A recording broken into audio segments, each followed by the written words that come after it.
are listening to the War Rapport. As good or as bad as we think they are in week 1. Right.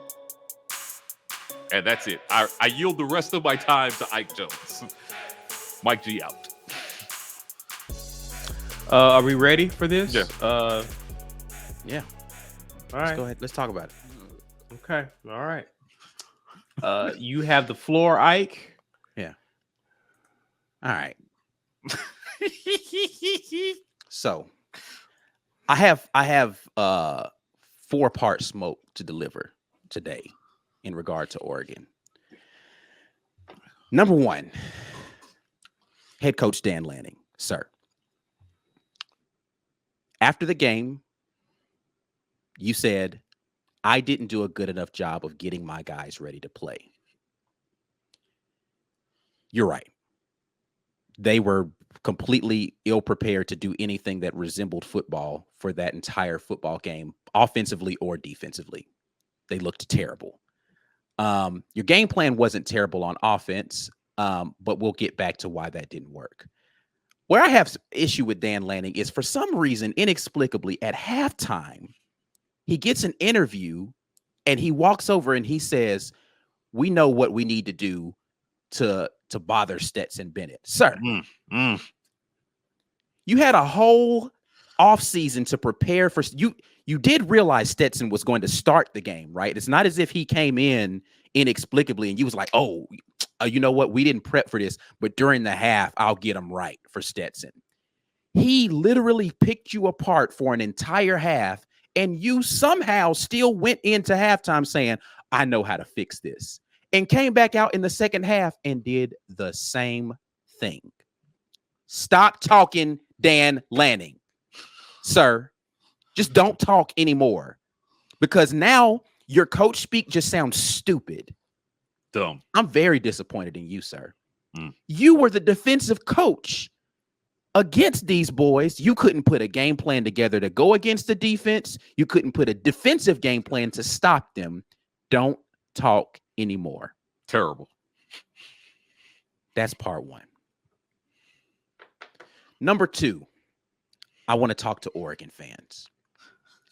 The Oregon fans that told us all offseason how Bo Nix is now in a better place because he didn't leave Auburn because he knew what he was getting into in Auburn. This is the first time he's going to have a real offensive line and blah, blah, blah, and this and this and that, and how great it was going to look, and they were going to smash Oregon, and everybody needs to look out, and SEC over in Oregon fans. How you feeling today? As our guy Paul Mahari said so eloquently on Twitter, you traveled all the way across the country to kick a field goal. I don't even understand.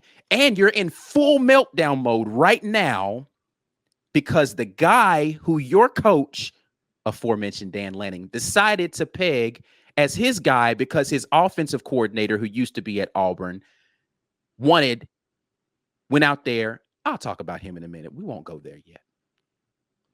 Oregon fans, how you feeling today? Because, again, you told me all offseason the problem was Auburn.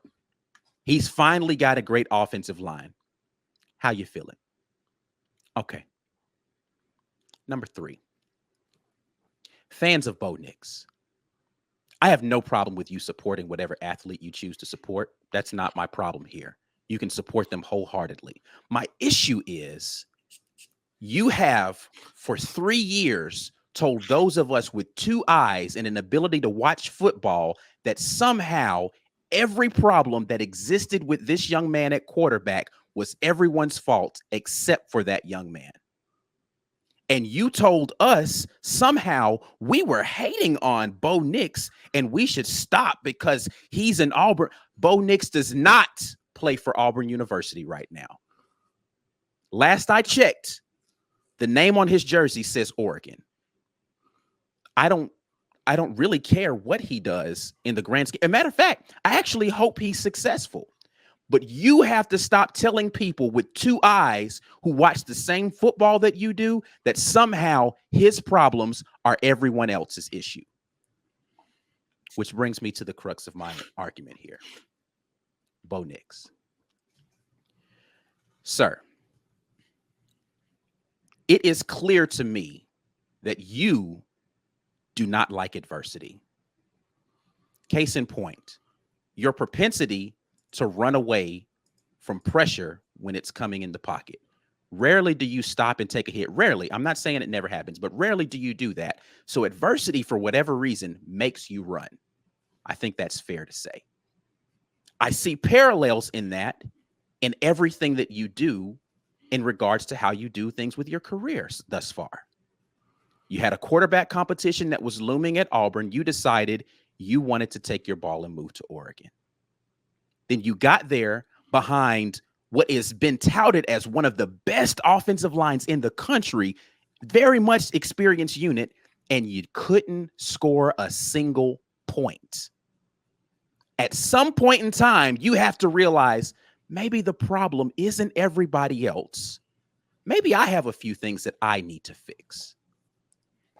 You went from a system that was preparing you to go to the NFL, giving you NFL type looks and throws, and you decided to go to a more simplified one read system that you were more comfortable with and produced 3 points.